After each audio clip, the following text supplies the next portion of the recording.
All right, so let's open up to Matthew 6. We have moved on to the next chapter, so we're excited about that. We're going to read together here, if you want to follow along. Matthew chapter 6.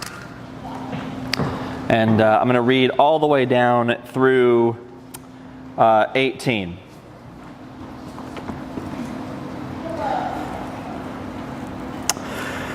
Be careful not to practice your righteousness in front of others to be seen by them. If you do, you will have no reward from your Father in heaven. So when you give to the needy, do not announce it with trumpets, as the hypocrites do in the synagogues and on the streets, to be honored by others. I tell you, they have received their reward in full. But when you give to the needy, do not let your left hand know what your right hand is doing, so that by your giving may be done in secret. Then your Father who sees what is done in secret will reward you. And when you pray, don't pray like the hypocrites, for they love to be standing in the synagogues and on the street corners to be seen by others. Truly, I tell you, they have received their reward in full. But when you pray, go into your room, close the door, pray to your Father who is unseen. Then your Father who sees what is done in secret will reward you. And when you pray, don't be babbling on like pagans, for they think that they will be heard through their many words. Do not be like them, for your Father knows what you need before you ask Him. And then, this is how you should pray. Skipping down to 14, it's the Lord's Prayer there. For if you forgive other people when they sin against you, your heavenly Father will also forgive you. But if you do not forgive their sins, your Father will not forgive your sins. When you fast, don't look somber as the hypocrites do, but so they disfigure their faces to show others that they are fasting. But truly I tell you, they have received their reward in full. But when you fast, put oil on your head, wash your face, so that it will not be obvious to others that you are fasting, but only to your Father who is unseen, and your Father who sees what is done in secret will reward you.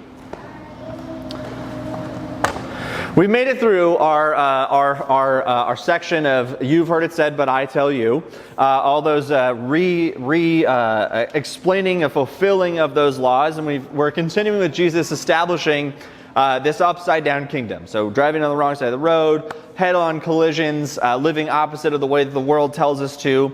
We're getting now into some of these more ethic codes here, and we're covering a big chunk today. And I'm going to summarize this section here, this 1 through 18, in this one quick sentence, and we're gonna understand real quick where we're headed here. Summary: we have a deep need, a desperate need, to be needed. That's it. So I'll say it again. Say it maybe to yourself or out loud. We have a need to be needed. Good. We need to be needed. We need to pass beyond what we currently are. Wherever we currently are, we need to be needed more than what we currently have.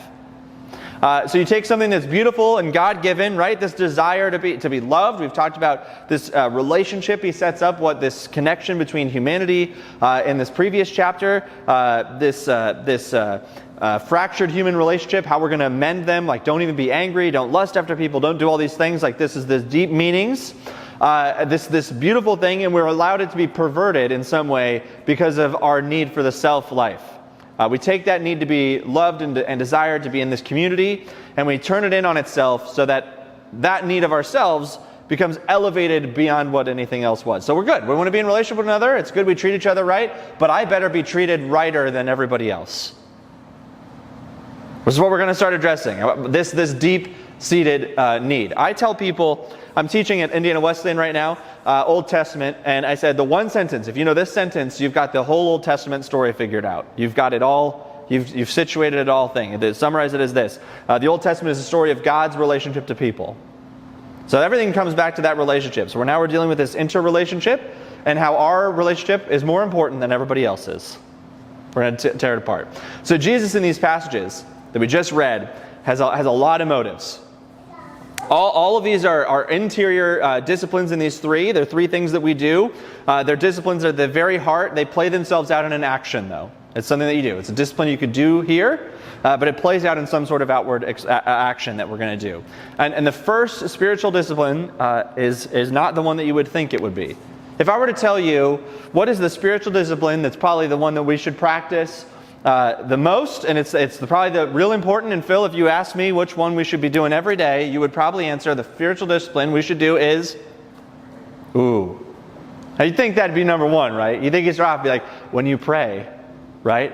And then move on to something else. But it's not. What was the first one he says to do?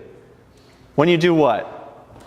Let's see it. Let's hear it. Be careful not to practice righteousness to be seen by them. So when you, verse 2, give. The first spiritual discipline, not of prayer, but of generosity. Right, of outward giving of yourself for the good of the kingdom, this kingdom principle, right, of giving to the poor. That's the first spiritual discipline he highlights. But with all of them, right, Jesus says something different than what he'd been saying in Matthew 5. We're gonna go like this today. I can hear it already. He says in Matthew 5, right, all these things are happening, right? But then here he says the people, the church, early on he says, you're the light of the world. Don't hide under a basket, right? Hide it under a bush. No. You're shine light on everything. It's scattered into the corners. Your salt season the earth. Everyone's going to see you up on that hill. Go ahead, be seen. And then here, all of a sudden he says, whatever you do, do it in secret. Now, there's some sort of contradiction here. If I'm a light up on the hill, if I'm supposed to be a beacon for everybody, right? I'm supposed to shine Jesus shine for everyone to see. But here we're being said, actually, go ahead and do all that in secret. In one breath, be seen by everybody, and one chapter later, actually don't do that. Contradiction. Do we feel it a little bit? How do I be a light when I can't? You tell me to go do this in a closet? Don't let people know I'm giving? Don't put oil on my head so they can't even tell I'm fasting, any of these things. In one breath here. Hide it from other people. But he goes one step further. Did you catch it?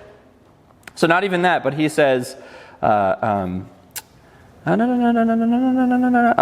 3, but when you do this, don't even let your one hand know what the other hand is doing.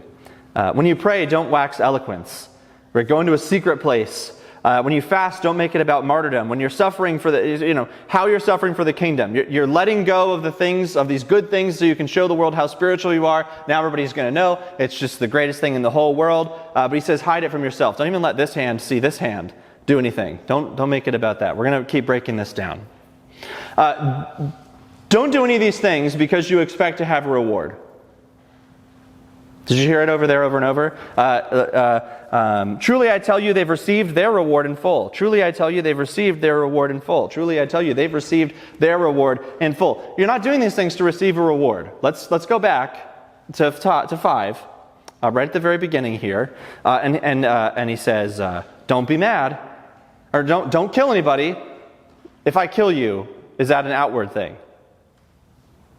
Yeah, cool. You're just right in front of me. It's usually just Blake, but now there's faces there. Right?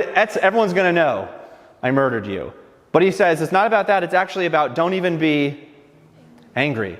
And not even what kind of angry. Just the one that's here, right? So we're turning back to the inward, right? If you're focused on the outward, you're not fulfilling these things fully. So here it's the same thing. If you're focused on the outward reward for your giving, your outward reward for the praying, your outward reward for these things, you've missed the point in Matthew 5. We're reframing the heart. Jeremiah 31 people. We're going to write it in here. We're going to change the belief upstream, deep down inside. Don't do any of these things to get a reward. Because your reward is going to be gone as quickly as the discipline is over. It's over as quick as you're done. It's all done. You did it. You got rounds of applause, and it's gone. This is a human reality, right? That we want to have people see the things that we do. I want to be needed. I want people to see how much I'm doing so that they can tell me I'm doing such a bang-up good job here, right?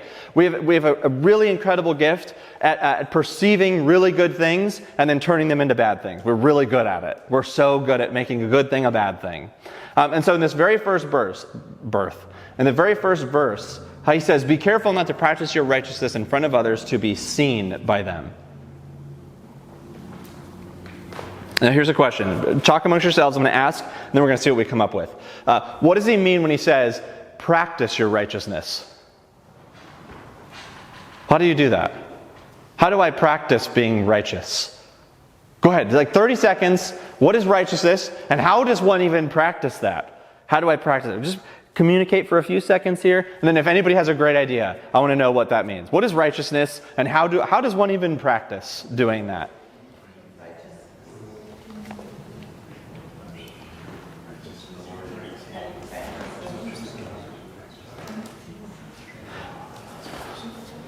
Anybody got anything? What is righteousness? What is it? What does that mean? Huh? Right standing with God. Okay, you're in right standing with God. How do I practice that? Anything else? What does this righteousness mean? What else? We have right standing, right with God. That's good. What else? Anything, Elena? Doing the right thing. Doing something right. How do I practice that? How does one practice righteousness? See preceding upcoming verses. Great. That's a good idea. We should keep reading. Yeah. Okay, so these disciplines, they're going to be tied into it somehow. Here's what whenever you say righteousness, right, I think people always go, that's something that we're like, that's like a state imparted to you by the grace of God. I am in a right relationship with God. I have been made righteous. I'm in this state of being. That's generally how a lot of people feel it. So Jesus, though, here's looking into this Abrahamic idea of righteousness. We're going all back to Old Testament. We're always going back to the Old Testament. I'm teaching Old Testament right now at IWU, like I said. And I said, everything you need to know to understand the New Testament is here. If you don't understand this, it's going to be hard. So we're going to go back. What is Jesus? We talked about righteousness. What did he understand this to mean? And so we're going to look at Abrahamic righteousness here and skipping over all of it. It's defined by the true and total dependence on God for all things. This is why Abraham is claimed righteous. He is fully dependent on God for everything. This is how Jesus sees it. So say it with me. Righteousness. Fully dependent on God for everything. You good? Okay, we'll try it again. Perfect. You've got it. This is what Jesus said. You're fully dependent on God for absolutely everything. This is how Jesus sees it. This is what he's been defining for us all along about this kingdom is about. There's a ruler, a new kingdom. You're underneath his lordship. You're underneath the ethics of this kingdom, the rule of this kingdom, a kingdom wherever God's rule reigns and the people follow, right? We're underneath. We are... Oh, we had it. We are... Great, you got it. Great, are you with me? So this is this kingdom ethic we've been building. He's been building to this idea. We're fully dependent on God for all things. Okay? Good. He's been defining for us all through 5. What does full dependency look like? You're salt of the earth. We're underneath this kingship. Good. How do we, you're underneath this rule. And how do we come under that rule? Right? This is what he's describing for us. So we have this really big, incredible call. Jesus says, y'all are salt of the earth. You're light on a hill. This is what this ethic of the kingdom looks like. We've been given this great gift. And I'm going to, later he's going to tell us, my life for your life. You want to see this fully played out? You want to see fully played out that my existence is not what is super greater than everybody else's, that I don't need to be needed. I'm going to lay down my life for everybody else. Who has been rich becomes poor, right? Righteousness is this gift. Salvation, it's this grace about what God has done for you that you can't earn. You are... I just made up hand motions. I love it. Here we go. You with me? Great. I think the big movement of this text, right, is about, it's trying to protect us from that desire that we have. Self-centeredness, our need to be needed. This is a protection. We're being told how to protect this. Because we've been given a gift. We're fully under God. We're under his rule for everything. We're fully dependent on God for absolutely everything, except when I need to be needed. Then I'm fully dependent on others. You see what he's getting at here? Okay. We're going to destroy this self-centeredness so that our salvation isn't about a means of our own works. Because if you're... then you don't... your works don't mean anything. Are you with me? This is what he's going to protect us from this. We often miss that salvation is a gift from God. So I'm going to pump brakes already. I'm going to just pump them really quick. We're going to get there. I can hear it already. Salvation's a gift from God. So are you saying I don't need to do anything? Just everybody pump your brakes for a second. It's a gift of grace towards us, but it's a gift that is worked out. So we're given this, we come under the rule, but the only way I stay under that rule is I am transformed in some way. And by natural, true transformation, the way that you interact with the world is going to change. It's really hard to say, I'm fully under the rule of God. I have accepted this grace, I'm all the way there, but I'm going to still need Elena's approval for everything in my life. You following me? Okay, this is going to be worked out. Your works will follow the grace. People get hung up on this a lot. Your works will follow true grace change, okay? He doesn't say, whatever. He says, be careful, don't practice in a way that's deriving the meaning from the people. always derive the meaning from the God, because you are... I'm sorry, we're going to keep doing this. Okay. Don't get the meaning of your prayers and things from the people around you. So here's what we have to understand. Jesus is defining these ethics, right? What does it look like to be under this rule of the king? Just remember, it's driven by these relationships. It's dependent on this right vision, this trajectory, that God is the center. And you gave and you got acknowledged, but it didn't... Maybe I didn't get acknowledged enough, right? And then, so I'm just done doing it. It wasn't worth the amount of whatever I did for it. So you right? When you pray in a way that you paint yourself as more spiritual than the people around you, it's short-circuiting that intimacy.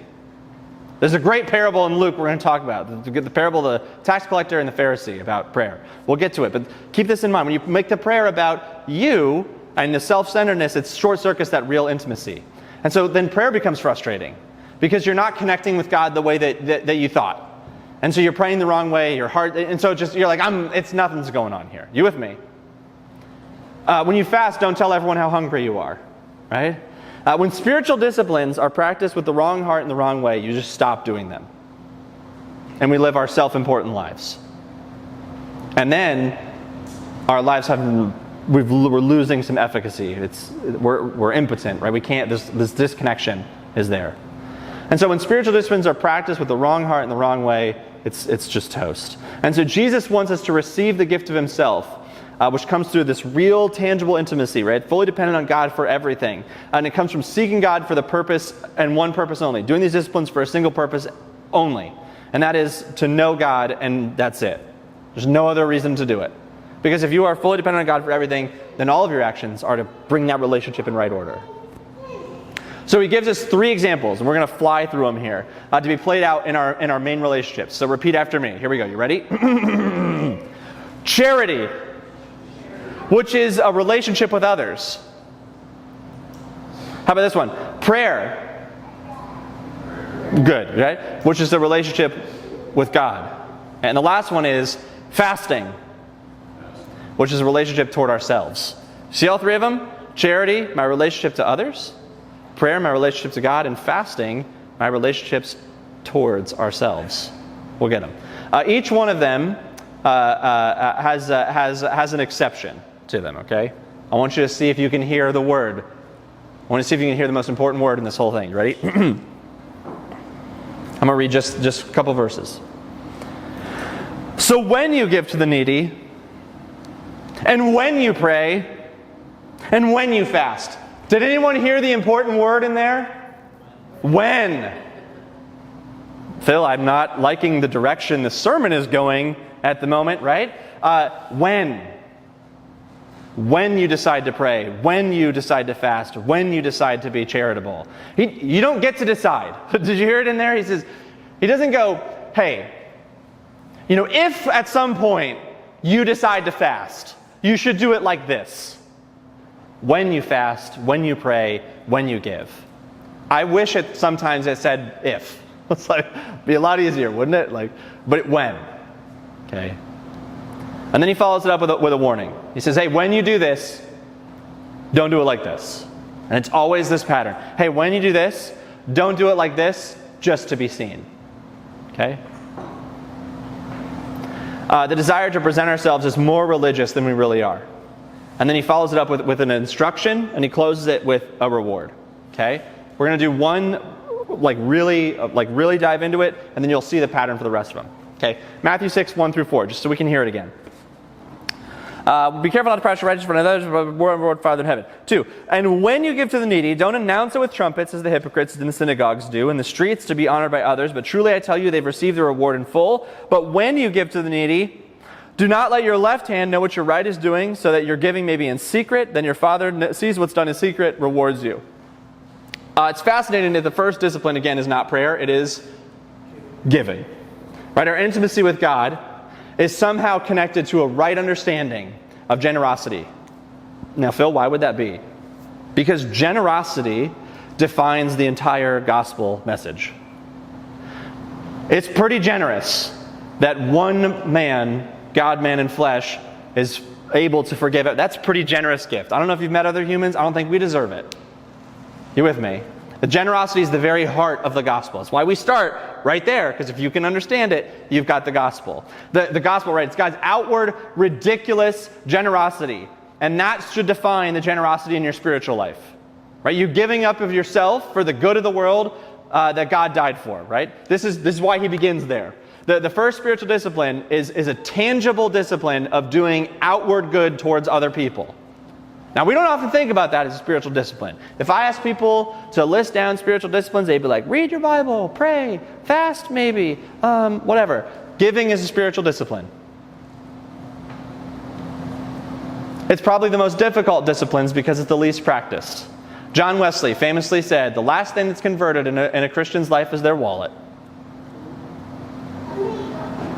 As the reality is because we are very protective of the things we think are ours. Money and time. Those are mine. I give them out to how I see them fit. You with me? God expects us to be generous in our lives towards one another.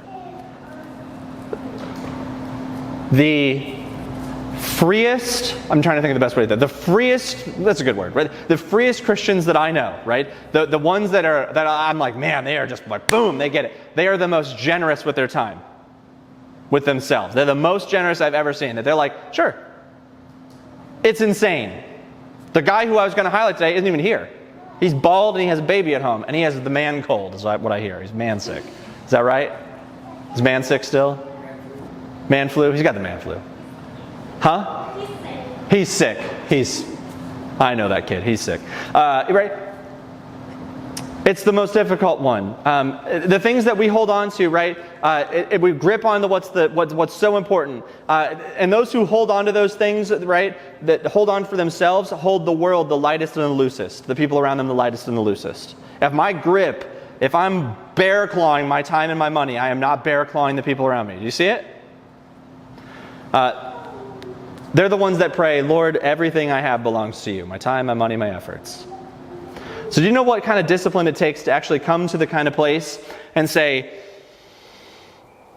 I'm going to practice righteousness and I'm not doing it so people will think it's impressive? That's tough. So when he says, like, don't let your left hand know what your right hand is doing, right, whichever way, it feels like that's not possible. I don't know if you can see this, right? Okay, I control both of my hands. If I want to have my right hand not know what my left hand is doing, the problem is they're both connected to my brain and I'm controlling both of them. You get it? You with me? It's like, how do I do that? I can't do this. Like, my right hand still knows my left hand is hanging out back there, right? What he's saying is don't even justify the things you do to yourself. Don't do it to you. Don't justify to yourself. Don't try to impress yourself. And we do that a lot. Jesus says, don't even do that. Don't think to yourself, man, I am such a good person. It's like, I can't believe. I'm left-handed. Right hand, did you see me write that check? Did you see that? I am such a good person. This is the warning. Don't even trick yourself. You're making yourself real important there. Even if no one else knows it, you're like, I am so good at this. I am just great, right? I am such a good person because I give. We do that a lot of times. Christianity is often defined by our own performance. And this is what frustrates us when we feel like we're not doing a good job, right? We feel guilty when we feel like we're doing a good job and we're not being told anything about it. You're just like, oh, right? This is a misunderstanding of the gospel because God is gracious to us because of who He is, not because of who we are. Let's go all the way back. Sermon on the Mount. How does it start? With the Beatitudes. He's surrounded by a whole bunch of people. No one cares about them. They're the outcasts. No one's asking about how Rome's governmental control could be changed out in the next couple of years if we just, raise up the right judge or whatever. And then if we did, no one cares. You're poor, you're meek, you're outcasted. No one cares. He says, I loved you when you were that. That's the story right there at the very beginning. Because it's about God is gracious because of who He is, not because of who we ever were. So Jesus wants us to experience the reward of the Father, which is this gift of being in communion with Him. So the working out of our righteousness, right? It's dependence on God, right? Fully dependent on God to allow God to be God in our lives. Don't even let yourself trick yourself anymore. That's the one we're going to break through slower. So Matthew 6, 5 through, I'm going to skip over a whole bunch. We get the same sort of feel. When you pray, don't be like the hypocrites, for they love to pray standing in the synagogues and on the street corners, but they've received their reward in full. But go into your room, your closet, pray to your Father who's unseen, and then when it's done in secret, he'll reward you. And when you pray, don't babble on like pagans, for they think they'll be heard because of their many words. Don't be like them, for your Father knows what's being asked. And then the Lord's Prayer. So he moves on to this word. It's a word I love. It's the word hypocrite. Say hypocrite. Hypocrite. Great. Now the Greek word there is where we get the word for actor. Hypocrite, right, is an actor. That's the root of that word. You're an actor. It's putting on a show or being a show-off. Don't show off with your generosity, with your prayers and your fasting. Don't act it out. Don't pretend. Be generous or don't. You hear it in there? Don't. I think that the acting thing, it comes innate to us. We watch a lot of movies and things, but this desire to put forth something that's not true. Don't pretend. Don't be an actor with your prayers. We need a lack of hypocrisy, which is openness, transparency, real confession, and a willingness to say this to ourselves, to God, and to other people. I suck today. You catch me? I think if we understood hypocrisy is driven away by just a willingness to say, Jesus, I'm fully dependent on you only. And it's hard to pretend that prayer. No one goes out and is like, I'm going to pretend that I'm actually broken deep down inside. That's not a fun thing to pretend to do. Do you see it? The Lord's Prayer real quick. So he gives us the Lord's Prayer in there. We've heard it a lot of times. Here's my quick paragraph about the Lord's Prayer, and then we're going to go to the last one. Jesus intended to start a movement. He's building a new kingdom ethic. He's got people around him. He's telling them what's going on. This is what it looks like. His intent to start a new movement. That's why he's doing what he's doing. He intends to start one. And when it came to what he thought he could do to give his followers something that could take and perpetuate that motion forward and that momentum of the movement and the summary of it, he tells the disciples this poem. And he expected that they would memorize it and use it as a guide to keep the movement going. Right? Full of energy and vitality. Right? It's not a reactionary prayer. This is a proactive thing. I'm giving you the message of what this movement will look like. If you memorize this, and you can tell people these things, you've got it figured out. You'll hear the things in there, okay? Father in heaven, hallowed is the name. Your kingdom, what have we been talking about? The kingdom ethic, right? Your kingdom here. This is the whole message of the Sermon on the Mount, all of Matthew, right? Give us this, and the biggest one, forgive us as we have forgiven others. Do you hear that's not about you, is it? Like, I will be forgiven as much as I forgive other people. Now, we don't like when it's translated like that. I've heard people say, forgive us as you have forgiven others, or that's kind of what it, no. You're forgiven at the weight in which you are able to forgive those around you. What did he say in the end of this chapter right before it? Love your enemies. Wow, and then here we get that section. Forgive us as we have forgiven others. Ouch. He fully expected this memorization. This is a proactive thing for his movement to grab onto. So then the last one, the discipline that is very rarely practiced today, and it's the one called fasting. Jesus says, when you fast, you're going to do this, right? You're going to abstain. You're going to fast. You're going to have these things, right? You're going to stop watching some movies maybe sometime. Maybe you'll put aside some food for a couple days and say, you know what? That is not a good thing for me right now. I got to clear out my heart, mind, and be redirected. How quickly, though, that comes to utilizing this opportunity to be the martyr. Priding yourself in how much you're able to suffer. You call attention to how much you've given up, how much whatever, it diminishes that service. This is what he's getting at. I think that martyrdom doesn't really have a great place in the kingdom ethic, right? We diminish good works because we make it about how much we've been harmed by it. Well, I stopped. I gave up chocolate for Lent. I don't want to toot my own horn here, but I'm a pretty righteous guy. You with me? There's no place for it. And why doesn't everybody else sacrifice and serve the way that I sacrifice and serve? Look at how much I have given up, I've fasted, I've stopped doing. If only everybody else would understand the depths of which the call in which I follow Jesus, then they would, man, I am just such a better person than other people. Do you see it all of a sudden? If only everybody else was as good at blank as I was, we'd actually figure this out. I'm guilty of it. If only churches would be just as self-sacrificial as I have been. Do you hear it in there? Bad.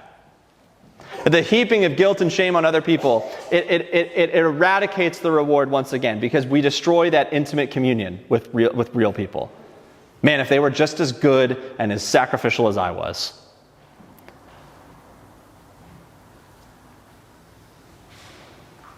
It means these things need to be regular. Generosity is not a yearly thing. Praying and fasting are not just a once-a-year thing, right? These disciplines are meant to be exercised in humility, in that full need for God.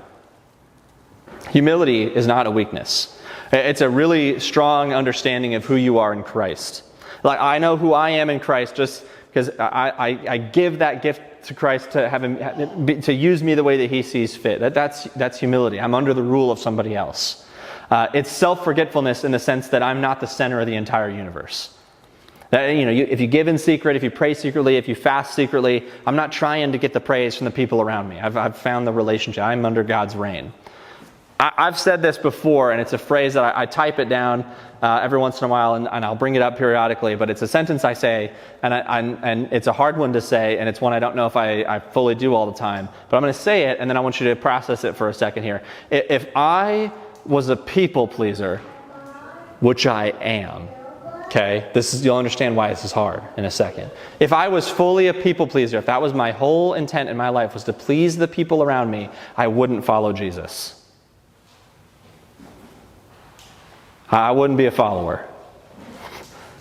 If I was a people pleaser, I wouldn't be a Jesus follower. Because those are going to butt heads.